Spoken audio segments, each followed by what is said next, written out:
welcome back to my class with me, Miss Mustika. Okay guys, today we're going to learn about quantifiers. So what is quantifiers?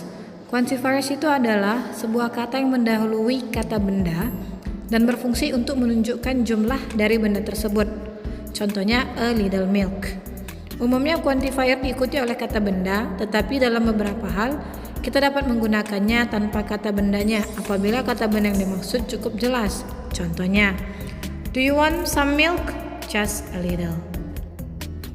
Nah, jadi maksudnya di sini just a little, kita sudah tahu bahwa a little di sini merujuk kepada susu. Oke? Next. Di sini penggunaan dari much, many, a lot of. Nah, inilah yang dimaksud dengan quantifiers. Kita menggunakan kata many, much, a lot of untuk menyebutkan jumlah yang besar atau banyak. Ya, berarti sesuatu yang kita sebutkan itu jumlahnya itu melebihi dari satu. Umumnya many digunakan untuk countable noun. Nah, countable noun ini maksudnya kata benda yang bisa dihitung. Contoh kayak pena, meja, kursi.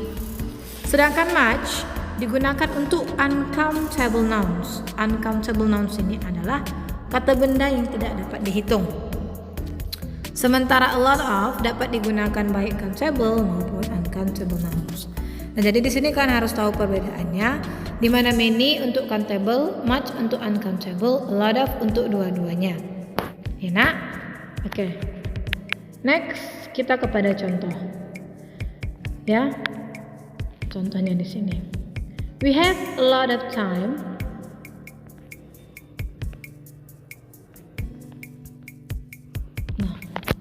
We have a lot of time left. Don't worry. A lot of time di sini uncountable, tapi a lot of tadi bisa digunakan untuk yang uncountable sama countable. Many people take the train to work. Many people. People itu bisa dihitung, maka kita menggunakan many. Much Italian wine is sold abroad. Nah, much ini tadi digunakan untuk uncountable yang tidak bisa dihitung. Italian wine ini adalah wine, minuman. Ya, minuman itu nggak bisa dihitung. Next, she plays a lot of sport. Ya, jadi ini adalah penggunaan dari a lot, many, sama much. Nah, kita lihat. When we want to emphasize a really big quantity, we can add so in front of many and much. For example, there were so many passengers on the train, it was difficult to get up. Maksud so di sini adalah big quantity, berarti banyak. Ya, banyak dia. So di sini menunjukkan bahwa memang di situ penumpangnya sangat banyak. So itu artinya sangat. Next, she had so much work to do. She stayed at the office until midnight. So di sini menunjukkan kepada banyak, ya. So much berarti pekerjaannya itu sangat banyak. Okay, next we're going to a few, a little, ya. A few, a little, a bit of. Nah, untuk menjelaskan jumlah yang sedikit, kita menggunakan a few dan a little. Kita menggunakan a few, ya, di sini a few bersama countable noun. Nah, sedangkan a little di sini digunakan untuk uncountable nouns.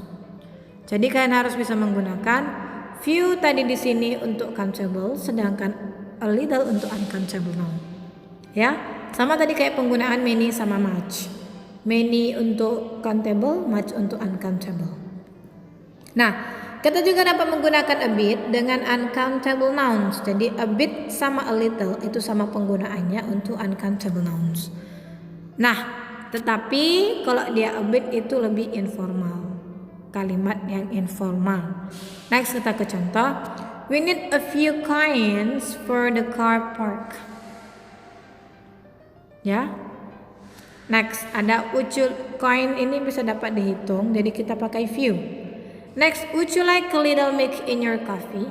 Apakah kamu mau sedikit kopi, sedikit susu dimasukkan ke kopimu?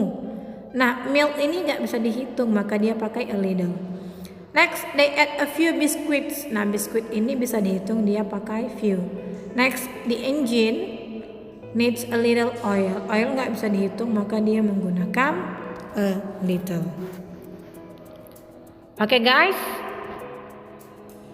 Nah, jika kita ingin menyebutkan jumlah yang kecil, namun dengan konotasi yang negatif, kita menggunakan few dan little tanpa imbuhan a. Contohnya, few trains arrive on time. Ini buruk karena yang sedikit kereta yang datang tepat waktu. Jadi kalau dia maknanya itu negatif ya. Nah, jadi di sini kita menggunakan few sama little tanpa ada kata e. Ya, tanpa ada kata e dalam imbuhan. Nah, jadi kita lihat contoh kedua. Little attention is given to the problem of trusting. Hanya sedikit perhatian yang diberikan sehingga tidak baik. Oke, di sini ada penggunaan some dan any.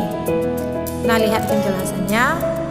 Ketika kita ingin menyebutkan jumlah dari benda yang jamak atau tidak dapat dihitung tanpa memberikan angka yang jelas, kita dapat menggunakan some dan any.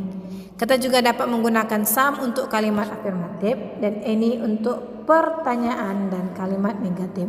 Maksud di sini some untuk kalimat afirmatif berarti itu untuk kalimat positif, sedangkan any digunakan untuk kalimat interrogatif dan juga kalimat negatif. Ya, kita lihat contohnya. We have some free time later this afternoon. Nah, kami punya waktu luang nanti siang ini. Jadi next ini some ini digunakan untuk kalimat positif. Next yang kedua, she doesn't want any coffee. Nah, doesn't ini adalah kalimat negatif, maka kita untuk mengutarakan jumlah dari bendanya itu, maka di sini kita pakai any. Next, do they need any breaks? Karena bentuk interrogatif juga masuk pakai any. I went to some meetings in Rome last week. Some negatif. Will be there any managers at the party? Karena di interrogatif kita di sini pakai any. Oke. Pengecualian. Sebagaimana umumnya terjadi dalam bahasa Inggris, ada pengecualian untuk aturan di atas. Saat kita mengajukan permintaan dan penawaran, kita umumnya menggunakan some sebagai ganti any. Nah, jadi ada khusus pengecualian untuk permintaan dan penawaran. Di sini kita pakai some. Karena permintaan dan penawaran ini biasanya bentuk kalimatnya itu adalah kalimat interrogatif. Jadi kita lihat contoh yang pertama. Can I have some water please? Would you like some chocolates? Jadi di sini dia bentuk permintaan dan penawaran. Okay guys, that's about our lesson today. Thanks for watching. Bye bye.